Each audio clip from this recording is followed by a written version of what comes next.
Kali ini saya sudah bersama dengan Marsikal Muda TNI Tatang Herliansa SEMM. Beliau adalah Danpodiklat TNI AU. Kita bisa bicara langsung tentang pendidikan-pendidikan yang ada di TNI AU, tetapi kita juga tidak lupa untuk mencari tahu profil perjalanan Bapak sehingga Bapak bisa menjadi pimpinan di Angkatan Udara. Pasti tidak mudah untuk meraih menjadi seorang bintang 2. Banyak proses yang dijalani dan banyak keyakinan yang dia tumbuhkan di dalam dirinya. Mari kita simak bersama-sama. Selamat pagi Pak. Selamat pagi. Terima kasih Pak sudah dikasih kesempatan untuk kita bisa berbagi cerita. Semoga dengan program ini semakin banyak orang tidak takut untuk mengajar harapan. Kesibukan lagi ngapain Pak sekarang Pak dengan pandemi ini Pak? Pandemi ini kita masih melaksanakan ataupun menyelenggarakan pendidikan, ya. Pendidikan di seluruh TNI Angkatan Udara itu ada di sini, terutama untuk pendidikan pertama, kemudian pendidikan pembentukan, pendidikan spesialis, kemudian pengembangan dan pendidikan peralihan itu ada di sini semua. Dengan pandemi ini Pak udah berjalan 1 tahun, ada perubahan sendiri nggak Pak pola pendidikan dari perwira dan segala macamnya Pak? Tentunya ada, kita menyesuaikan dengan budaya baru di pendidikan, Iya. karena dulu budaya yang masih tatap muka. Siap. Nah sekarang kita sudah kita kemas supaya operasi pendidikan ini berjalan dengan lancar, tetapi juga kita memperhatikan protokol karena paling banyak klaster itu justru di pendidikan. Nah, karena kita berinteraksi langsung di sana, apalagi kalau di TNI itu ada latihan ya yang perlu interaksi yang intens. Nah ini kita rubah, ada beberapa hal yang mendasar. Kita mengurangi bertemunya di kelas. Nah kalau memang itu dibutuhkan untuk praktek, itu memang kita harus mau tidak mau kita harus ketemu, tetapi membatasi dengan protokol tadi. Tetapi kalau yang tidak perlu ketemu, kita sudah memakai daring, ya. Kita lengkapi di sana dengan daring, ya. Apakah itu wifi-nya segala macam kita lengkapi semua, termasuk alatnya, laptop segala macam. Saya sengaja banget pakai ini. Bilang Wah, ini keren itu. saya sengaja sekali pakai Iya. ini. Ini kebetulan saya dikasih juga sama Skadron 3.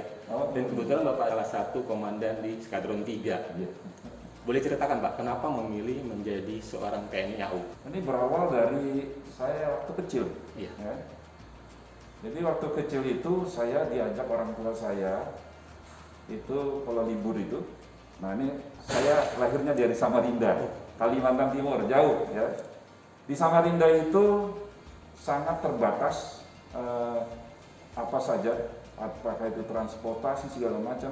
Sehingga kalau kita berpergian itu dari Samarinda itu kalau mau naik pesawat itu harus ke Balikpapan dulu. Karena landasan itu aja runway ada di Balikpapan. Nah tetapi kalau yang dari Samarinda itu langsung saya naik kapal. Nah waktu itu saya libur, diajak orang tua saya sehingga saya naik kapal dari Samarinda ke Surabaya. Kemudian dari Surabaya saya naik kereta api, ya, kereta api menuju orang tua saya aslinya Purwokerto.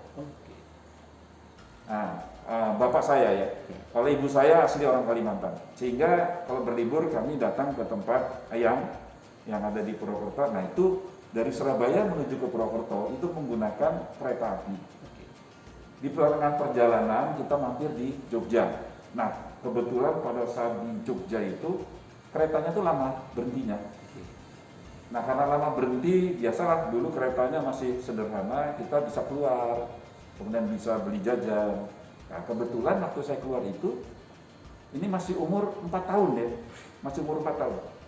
Itu melihat di Adi Sucipto itu ada pesawat lagi aerobatik. Saya sudah tahu sekarang namanya aerobatik. Jadi bermanuver, guling, kemudian berputar-putar, persis seperti lagu saya waktu TK. Ada namanya lagu pesawat tempur. Nah pada saat itulah ketertarikan saya yang luar biasa. Wah saya kepingin sekali menjadi pilot tempur. Karena pada saat itu saya baru tahu sekarang juga yang lagi latihan di sana itu adalah pesawat MiG. Oh, MiG dulu ya. Ya, itu tahun 69-an, 68, 67 ya. Siap. Nah saya baru tahu, oh itu pesawat tempur. Karena orang tua saya bilang itu pesawat tempur. Itu harus jadi, kalau mau jadi ke sana kamu harus masuk tentara dan kamu akan menjadi pilot tempur yang hebat apabila kamu nanti bisa badan yang besar, kemudian punya kemampuan berbahasa yang bagus, kemudian otaknya pintar, cepat berpikirnya. Itulah yang tertanam di diri saya padahal masih umur kecil sekali. Nah, ketertarikan itu mulai umur 4 tahun itu, dan itu saya menyatakan declare saya kepingin jadi penerbang tempur itu, pilot tempur. Orang tua saya itu sama sekali tidak ada meragukan ataupun melarang. Bahkan kata orang tua saya, kamu bisa. Nah, mungkin karena background orang tua saya sebagai seorang guru, sehingga mungkin wawasan beliau juga banyak ya. Kebetulan bapak saya itu, almarhum itu, dulu lulusan FKIP-nya di UGM. Jadi dia wawasannya lawat, jadi malah menambah motivasi saya, bisa kamu. Nah, itulah yang mendasari saya, wah nanti saya kalau sudah besar mau jadi TNI ataupun tentara, mau jadi pilot tempur. Nah itu dasarnya sekali ya. Awal dari saya kepingin jadi pilot tempur, jadi memang masih kecil sekali. Sebenarnya background Bapak ini tidak ada latar belakang TNI, Pak. Ya, betul. Nah, untuk kita tes, sebenarnya kalau tes, kita yang aku dengar-dengar tuh udah takut duluan. Untuk tes sendiri itu apa sih Pak yang disiapkan buat kita, Pak? Walaupun kita tidak tahu psikotes seperti apa Bapak yang tanamkan pas Bapak tes? Ya. Baik, jadi saya punya persiapan karena saya TK itu sudah punya cita-cita, kemudian terus waktu SD juga saya gembar-gemborkan saya punya cita-cita itu, sehingga orang tua saya yang pertama mendasari saya, badan saya harus besar karena rata-rata orang Kalimantan di sana pertama badannya pendek-pendek, terus yang kedua giginya rusak. Nah, orang tua saya itu sudah mengajarkan saya untuk hidup yang sehat, di mana saya harus sikat gigi. Di sana biasanya kita sikat gigi hanya 2 kali, pagi dan sore. Saya harus sikat gigi sampai mungkin 4 kali, pada waktu malam pun saya disuruh sikat gigi lagi. Nah, ini karena orang tua saya guru. Jadi wawasannya luas lah ya. Jadi saya disiapkan sama orang tua saya begitu. Demikian juga makanan. Makanan di sana rata-rata orang tidak suka sayur, adanya hanya ikan, daging ya. Tetapi orang tua saya bilang, kamu harus 4 sehat 5 sempurna harus ditanamkan dari awal. Karena apa? Badan kamu harus besar. Termasuk salah satunya saya disuruh makan minyak ikan. Karena orang tua saya punya pengetahuan apa ya gitu. Saya suruh minyak ikan dimakan, kemudian makan sayur-sayuran, kemudian menghindari yang asam-asam karena di sana tanahnya bersifat asam. Sehingga pada saat itu saya mulai SD, SMP itu badan saya lumayan bagus ya. Nah, kemudian karena orang tua saya guru juga, mungkin saya diwajibkan berolahraga. Bahkan salah satunya olahraga yang gantung-gantung, kemudian saya baru tahu sekarang itu namanya pull up, supaya badan saya cepat tinggi. Walaupun saya saat itu ya kalau dibandingkan teman-teman yang ada di Pulau Jawa, mungkin ya seimbang saja, tidak tinggi. Tapi waktu di sana saya signifikan. Jadi tinggi saya sudah di atas rata-rata orang di Samarinda ya. Nah, itulah kesiapan-kesiapan itu, sehingga pada saat saya SMP saja itu orang tua saya sudah merencanakan. Nah, kalau kamu nanti SMA-nya di Samarinda, kamu tidak akan mengejar dengan teman-teman kamu yang ada di Pulau Jawa. Nah, kebetulan di Purwokerto itu ada keluarga saya guru SMA, sehingga dititipkan di sana. Sehingga saya ada perencanaan lulus SMP, saya sudah langsung ke Purwokerto, kemudian sekolah di sana. Nah, itu supaya apa? Nanti ilmu saya ataupun tingkat pendidikan saya itu sejajar dengan orang di sana, sehingga nanti cita-cita kamu untuk menjadi akabri, masuk akabri itu bisa mulus. Nah, sehingga saya waktu akabri itu pun saya sudah karena punya background kepingin jadi akabri, pada saat SMA itu pun kami sudah punya informasi bahwa kalau mau masuk akabri itu kebetulan kakak-kakak kelas yang ada di SMA 1 itu banyak yang masuk akabri, sehingga pada saat mereka datang ke sekolahan itu banyak kita bertanya, terutama yang punya minat banyak. Nah, disitulah saya menggali apa sih yang perlu saya siapkan untuk masuk akabri. Nah, sehingga pada saat itu saya memperdalam tentang fisika, matematik, fisika, karena waktu itu tes akabri untuk akademisnya itu sama dengan tes yang masuk dulu namanya Perintis 1, UGM, UI, ITB itu sama. Sehingga saya mempersiapkan diri untuk akademisnya sendiri, saya sudah ikut istilahnya kursus ya, kursus les di luar itu untuk memperdalam bahasa Inggris, kemudian matematik sama fisika. Itu saya siapkan juga. Kemudian untuk fisiknya sendiri saya sudah punya gambaran. Nanti fisiknya ini. Nah sekarang juga banyak sudah banyak bimbingan, ada yang di Lanut, ada di Kodim, segala macam. Nah itu bisa diikutin. Sehingga saya sudah jauh sebelum pendaftaran masih SMA saya sudah mempersiapkan fisik saya sudah tahu. Nah kemudian dari segi yang lain, ideologi, mental ideologi, kemudian dari segi kejuangan segala macam, saya sudah dulu ada pelajaran FPMP segala macam itu saya perdalam supaya ada timbul timbul sifat saya untuk ideologi yang matang sebagai ideologi Pancasila gitu ya. Nah itulah yang saya siapkan. Setelah saya lulus SMA, itu saya kembali ke Kalimantan, ke Samarinda. Karena apa? Saya kelahiran sana, sehingga saya nantinya bisa menjadi putra daerah untuk perwakilan dari daerah saya. Saya daftar di Kodim di Samarinda, nah saya mulai di sana tesnya gitu. Kalau zaman Bapak dulu langsung katanya kan kalau dengar-dengar kalau seandainya AKABRI kita tuh ada pilih poin untuk masuk ke AL, AU apa. Kalau Bapak langsung ke penjuruan ke AU sendiri, Pak? Kalau dulu tahun 82 itu masih jadi satu namanya ABRI ya dulu ya. Makanya saya daftarnya juga di Kodim.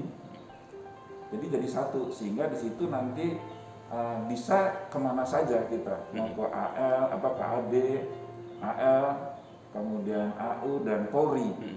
Nah kebetulan karena saya dari awal bahkan dari TK sudah kepinginnya TNI Angkatan Udara, pilihan 4 itu saya isi semua TNI AKABRI Angkatan Udara, AKABRI Angkatan Udara. Jadi 1, 2, 3, 4 itu AKABRI Angkatan Udara.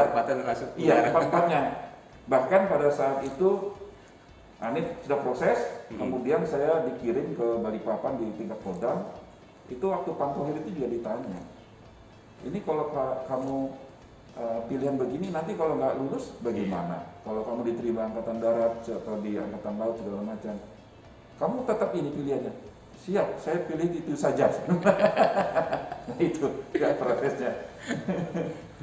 Akhirnya ya memang saya dari awal sudah kekeh ya, sudah memang jiwanya kepinginnya ke situ. Iya.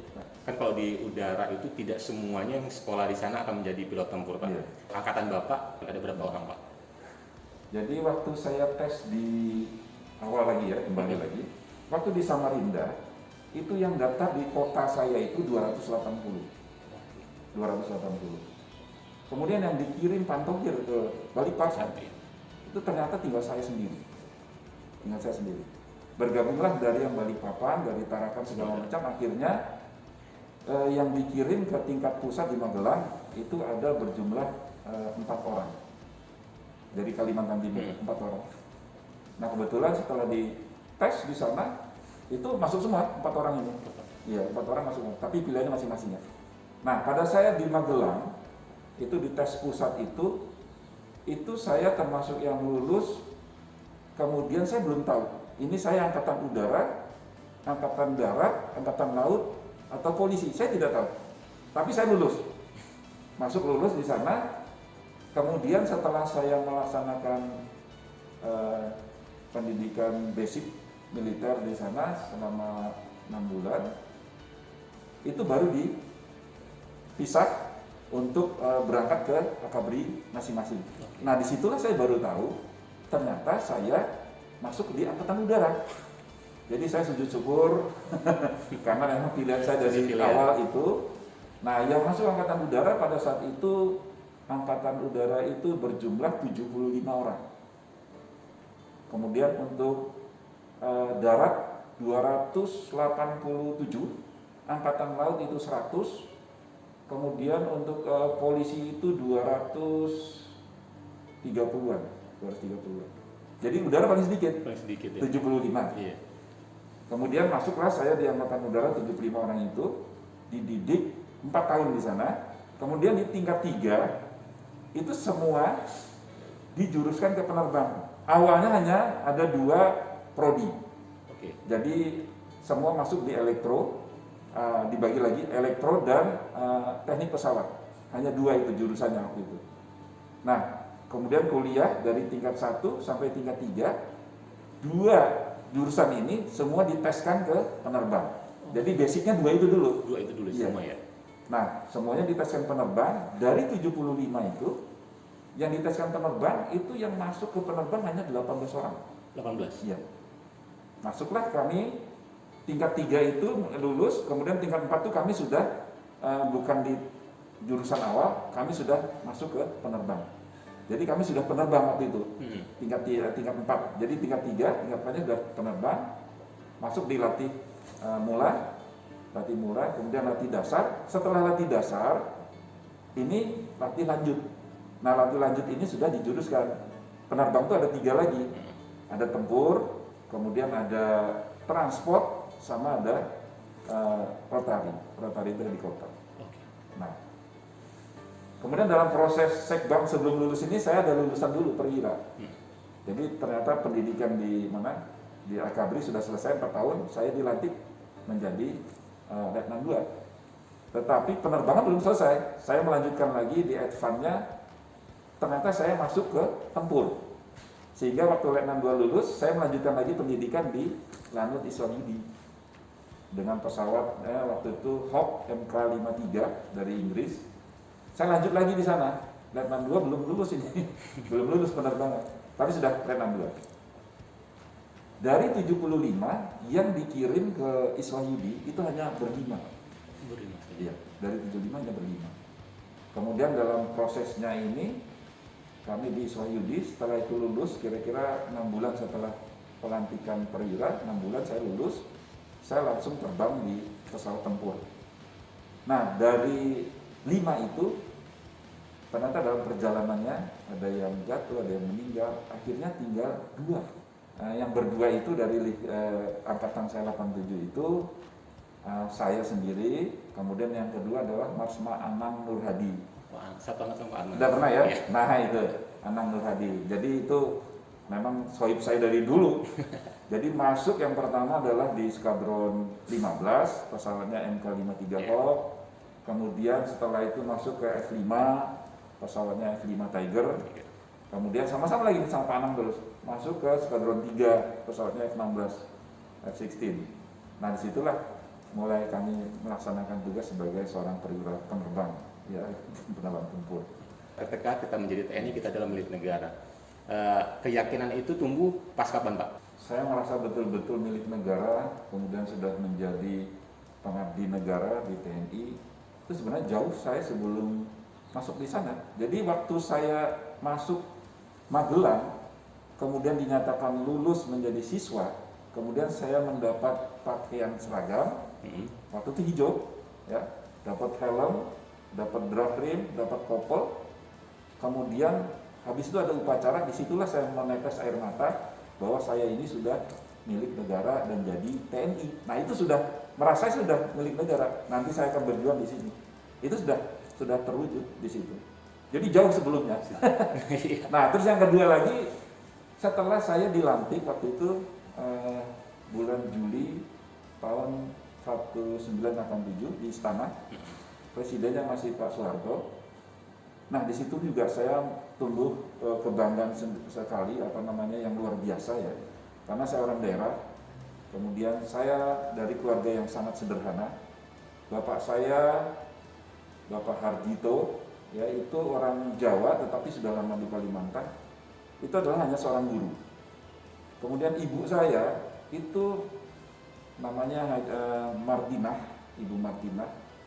Ini juga seorang guru. Iya, guru juga. Jadi saya keluarga sederhana. Betapa saya punya kesempatan ataupun punya hal yang luar biasa bisa dilantik di istana dan membawa serta orang tua saya, ya, yang pada saat itu ada diberi kesempatan untuk bertatap muka langsung dengan presiden. Jadi setelah pelantikan di depan, penimpahan perwira, kemudian seluruh orang tua digiring di belakang istana. Kemudian ada lingkar itu di istana, jalan lingkar itu. Nah disitulah kami berdiri. Jadi saya, di belakang saya orang tua saya. Nah begitu presiden masuk di tempat saya itu, kan semua disalamin. Saya disalamin, pasti presiden nanya mana orang tuanya. Saya masukkanlah orang tua saya ke depan. Nah di situ dia berbincang-bincang. Nah disitulah saya mulai betapa bahagianya saya, orang daerah, dan bapak saya orang sederhana itu bisa bertatap muka dan diucapkan selamat oleh Pak Presiden kepada beliau, dan fotonya banyak. Itulah yang jadi kebanggaan kami di rumah waktu itu ya. Nah itu disitulah sifat perasaan saya sebagai seorang abdi negara, sebagai tentara, dan saya sudah milik negara. Nah itu sudah. Apa Pak, motivasi apa Pak yang selalu Bapak ingat dari kedua orang tua Bapak untuk udahlah jalan aja, udahlah gua aja, udah kejar aja semua mimpi kamu, tidak perlu takut akan itu. Kamu harus bermimpi, kamu harus raih mimpimu, tapi dengan kerja keras. Itu yang pertama. Terus yang kedua, beliau menanamkan sekali namanya disiplin. Mulai dari disiplin untuk tidur saja, itu kami sudah terpola. Jadi kalau tidur itu, malam itu jam 9 itu sudah tidur. Pagi jam 5 kami sudah bangun semua. Nah, pada saat tidur itu juga beliau masih menyempatkan itu untuk bilang kepada kita untuk berdoa. Nah yang hebat itu yang pagi. Beliau membangunkan pagi itu, tetapi sudah di situ sudah kita disuruh untuk apa rencana kita hari ini. Rencana kamu hari ini apa? Rencana kamu yang jauh, mimpi kamu apa? Itu ditekankan terus sama orang tua saya. Setiap hari itu Pak? Iya, setiap hari. Itulah hebatnya. Bahkan beliau bilang apa saja yang kamu mimpikan itu nanti akan tercapai dengan disiplin, dengan usaha yang keras. Bahkan kami dicontohkan satu keluarga itu punya tugas masing-masing di rumah. Saya punya area untuk mengepel ruangan di rumah saya itu di ruang tamu. Itu diperiksa juga sama beliau, harus mengkilat. Jadi saya punya tugas ngepel. Kemudian saya punya tugas juga di luar rumah itu untuk membersihkan pekarangan itu jauh dari rumput, sehingga tidak ada satu rumput pun di sana kecuali bunga-bunga dan hiasan bunga tanaman-tanaman hias. Dan itu diperiksa sama bapak saya. Nah itulah konsistennya bapak saya mengajari saya untuk menghasilkan sesuatu pekerjaan itu tidak selewat, tetapi harus ada hasilnya. Kemudian yang kedua, waktu. Waktu itu betul-betul harus, paling marah beliau kalau saya molor-molor waktu atau sekolah telat segala macam, enggak. Jadi dari awal sudah disiapkan diplanningkan sehingga nanti waktu itu sudah ada budget time-nya. Jam berapa harus mandi, kemudian jam berapa harus siap, jam berapa harus berangkat, itu sudah dari awal. Nah itulah pokok-pokok yang menanam sampai sekarang dari saya, sehingga saya pada saat perjalanan menuju cita-cita saya itu, saya betul-betul yang pertama disiplin, kemudian mempersiapkan segalanya itu dengan perencanaan. Nah itu yang terus sampai sekarang saya laksanakan. Ini Pak, satu lagi menarik. Saya sempat lihat foto Bapak dengan overall warna merah. Ya pasti kita tahu itu ada tim aerobatik. Apakah itu yang Bapak lihat dulu Pak pas TK? Jadi Bapak sekarang jadi pimpinan, wah akhirnya saya bisa juga menjadi tim aerobatik. Apakah itu Pak pas kecil Bapak lihat itu? Apa beda Pak? Ya, hampir. Jadi perjalanannya pada saat itu saya waktu TK hanya melihat pesawat, ya kan? Betapa gagahnya pesawat itu bebas menari di angkasa luas itu, kemudian menari-nari, indah sekali dan keren lah pada saat itu. Penerbang itu gagah sekali. Pada saat dia bertolak pinggang, kemudian di sini ada helmetnya, dia foto di depan pesawatnya. Itu jadi angan-angan juga bagi saya. Betapa gagahnya, dan gagahnya itu bukan karena gagah saja, dia menguasai ilmu-ilmu penerbangan, dia terbang sendiri, berarti dia confident-nya luar biasa dan kesiapan yang ada. Itulah yang saya bilang, wah top sekali, keren sekali gitu maksudnya dulu tuh, ya. Dia terbang sendiri, dia juga sebagai pilot, dia juga sebagai juru mesin, dia juga sebagai juru tembak, dia juga yang merencanakan sebagai navigator. Itu dalam perjalanannya baru tahu. Nah, sambil membaca itu, wah keren sekali. Nah itulah saya pada saat itu betul-betul mencita-citakan saya pengen jadi pilot tempur, ya lengkap lah dengan tadi aksesorisnya segala macam. Nah itu tercapai, Dan itu juga sudah saya alami jauh sebelum sekarang jadi pembina aerobatic team, yaitu pada saat AirSoul 1996 ya, 96. Di situ saya salah satu member dari Elang Biru Aerobatic Team yang waktu itu menggunakan pesawat F-16. Jadi di dunia ada hanya 2 tim aerobatik yang menggunakan pesawat F-16, yaitu Thunderbird dari Amerika dan Indonesia dengan Elang Birunya, Blue Falcon namanya. Nah, saya salah satu member di situ, sehingga pengalaman inilah yang mendasari saya concern terhadap jajaran saya, terutama di Lanut Adi Sucipto, adanya aerobatic team namanya Jupiter Aerobatic Team. Pada saat pelantikan saya jadi komandan di sini, nggak berapa lama saya langsung ke sana. Saya concern karena itu merupakan duta bangsa loh, ya, duta bangsa, dan juga menampilkan profesionalisme dari penerbang TNI Angkatan Udara. Jadi saya concern ke sana agar seluruh penampilannya itu perfect, penampilannya itu mengagumkan, dan yang paling penting adalah safe, ya. Sehingga saya ke sana itu betul-betul menekankan lagi dan melanjutkan lagi cita-cita saya yang dulu, supaya ini akan menjadi terkenal terus sampai kapanpun. Anak-anaknya tidak ada yang menjadi TNI saat ini, semua tapi pilot sih Pak ya. Kenapa Pak tidak ditekankan biar jadi estafet kehidupan saya, biar anak-anak saya juga jadi TNI? Oh gitu. Jadi gini, saya tidak pernah mengekang anak saya. Anak saya nomor 1 itu memang punya cita-cita kepingin jadi penerbang. Terus saya tanya, penerbangnya penerbang apa? Transport pilot. Terus kamu mau jadi penerbang di mana? Nah, pada saat itu dia bilang, saya kepingin jadi direktur Garuda, Pak. Jadi waktu TK dia sudah bilang mau kepingin jadi direktur Garuda, sehingga saya tinggal mengarahkan. Karena dia sudah kepingin, waktu SMP saya tanya lagi, tetap mau jadi penerbang transport pilot. Kemudian SMA, saya juga kepingin jadi terbang pilot. Ya udah, saya mengarahkan. Ada pendidikan yang baik di sini, yang kebetulan waktu itu ada seperti ikatan dinas. Jadi dibantu sama Garuda. Akhirnya anak nomor 1 masuk ke DIVA, itu yang ada di Bali, dan dia angkatan yang keempat pada saat itu. Sehingga dia lulus di DIVA, kebetulan karena itu rekrutmennya Garuda, dia langsung ke Garuda. Nah, sekarang sudah di Garuda, bahkan sekarang sudah kaptensi, jadi mau jadi kapten. Nah, waktu dia masuk di Garuda, umurnya baru 18 tahun itu. Udah juga? Ya, umur 18 tahun. Jadi waktu lulus itu dia umurnya 18 tahun, langsung masuk Garuda. Nah, sekarang umurnya sudah 27 dan sudah mau jadi kapten. Jadi sekarang kaptensi di Garuda. Cepat sekali ya. Terus adiknya 2 tahun di belakangnya, yang pertama namanya Muhammad Yasin Hardiansyah, yang kedua namanya Muhammad Akbar Aliansyah, sama.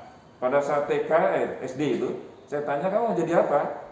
Sama kayak seperti kakak. Jadi saya mau di transfer pilot. Kenapa nggak jadi seperti papa? Gitu kan? Jadi fighter pilot.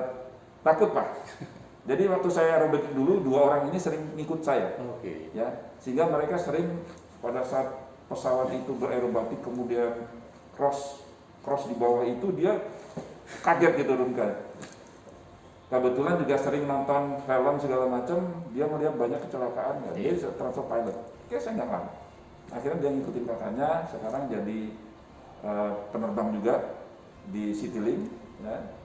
Sama juga, itu sudah bertiga, mau kaptensi juga. Terus anak yang nomor 3, namanya Muhammad Nabil Aliansyah, demikian juga. Kamu mau jadi apa? Mau jadi dokter, Pak? Oke, jadi dokter. Jadi saya sudah siapkan. Tetapi tiba-tiba saat lulus SMP ke SMA, dia berubah subjek. Pak, aku nggak jadi dokter. Aku mau jadi pilot seperti kakak. Loh kenapa? Kan bagus, ada keluarga kita jadi dokter. Nah, dia bilang, Pak, kelamaan Pak. Kalau di dokter saya sampai subspesialis, itu kira-kira memakan waktu 25 tahun, 20-25 tahun. Kalau saya jadi pilot, saya hanya 2 tahun, kemudian tahun ketiga ke keempat saya sudah di airline, saya sudah sudah bisa menghasilkan, dan setelah itu saya kuliah. Kebetulan nih sekarang mereka udah kuliah semua, jadi kuliah lagi, jadi menghasilkan dulu kuliah. Nah akhirnya yang nomor 3 juga jadi penerbang, sekarang sudah lulus dari BIPA, sekarang sudah dalam proses untuk masuk di Citylink yang nomor 3.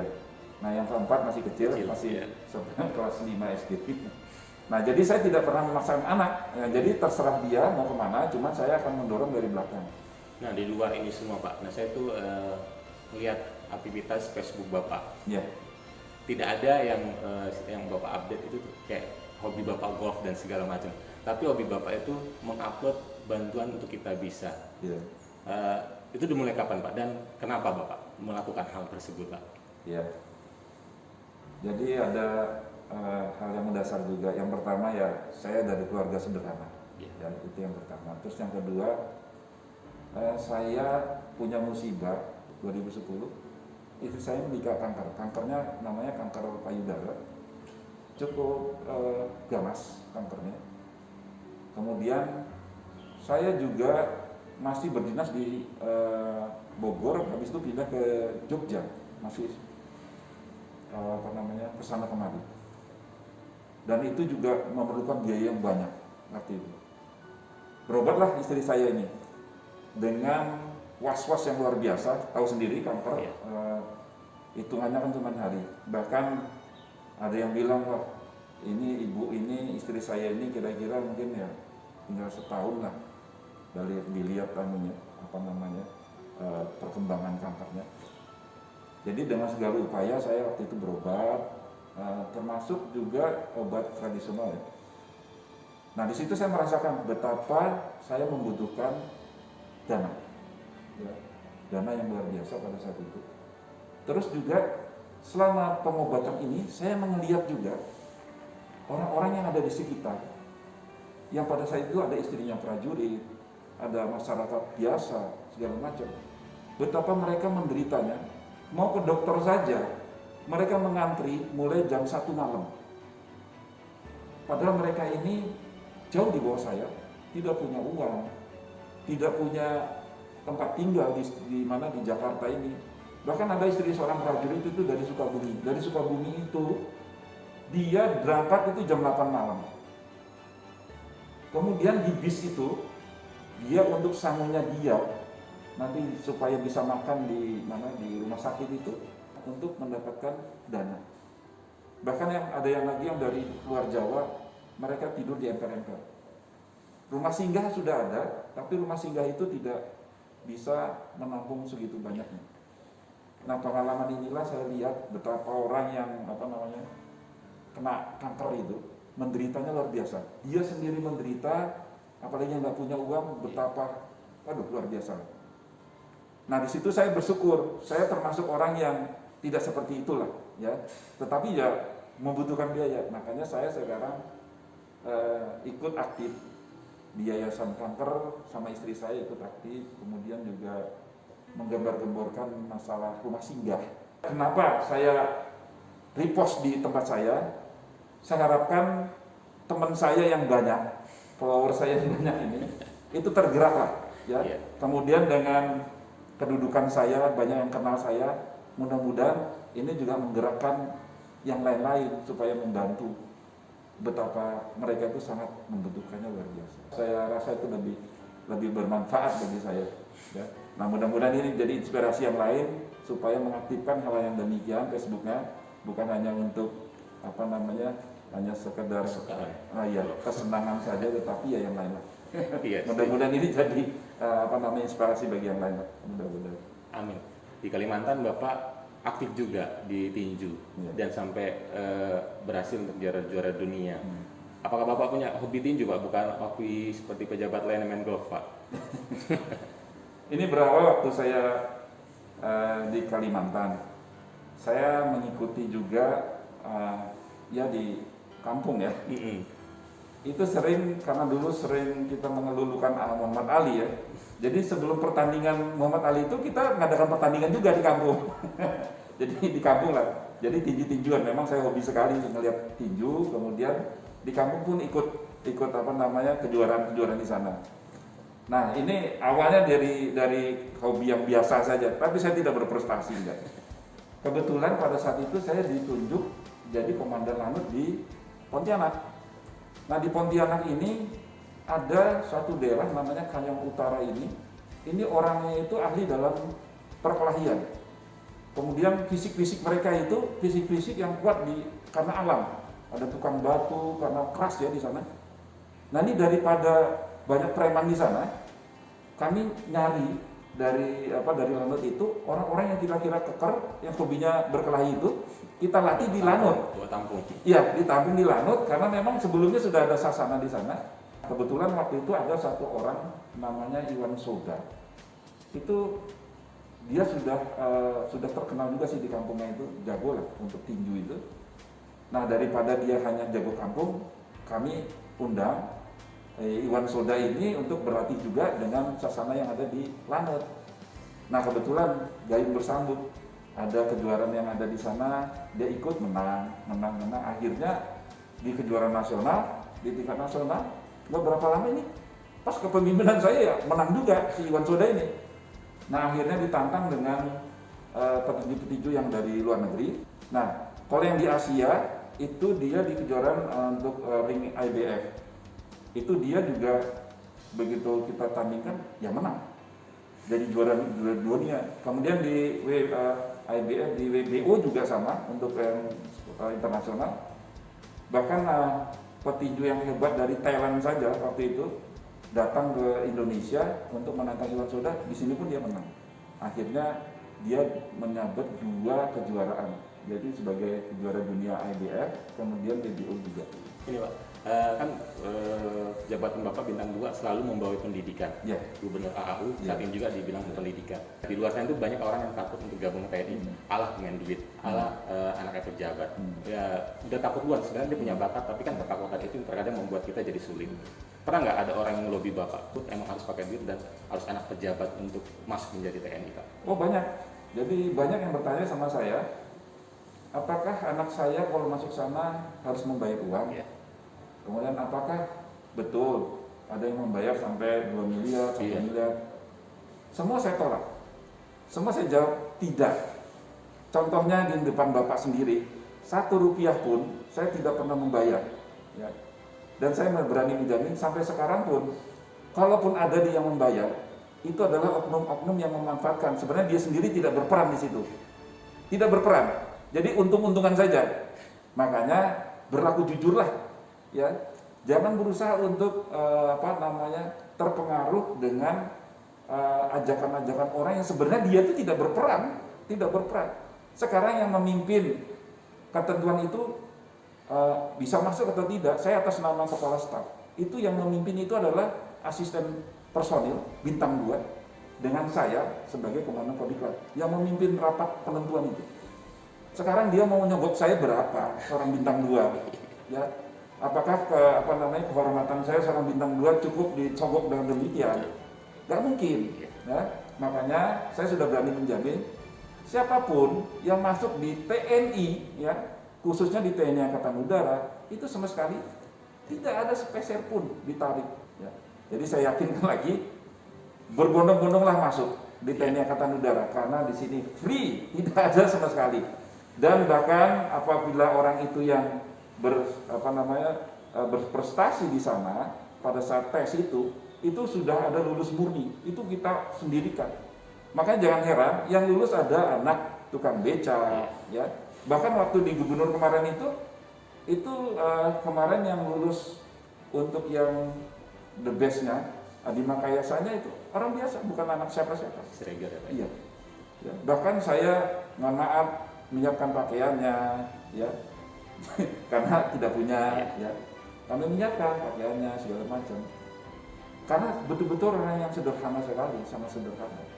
Nah ini tolong jauhkan pikiran yang gitu, berpikirlah positif, ya.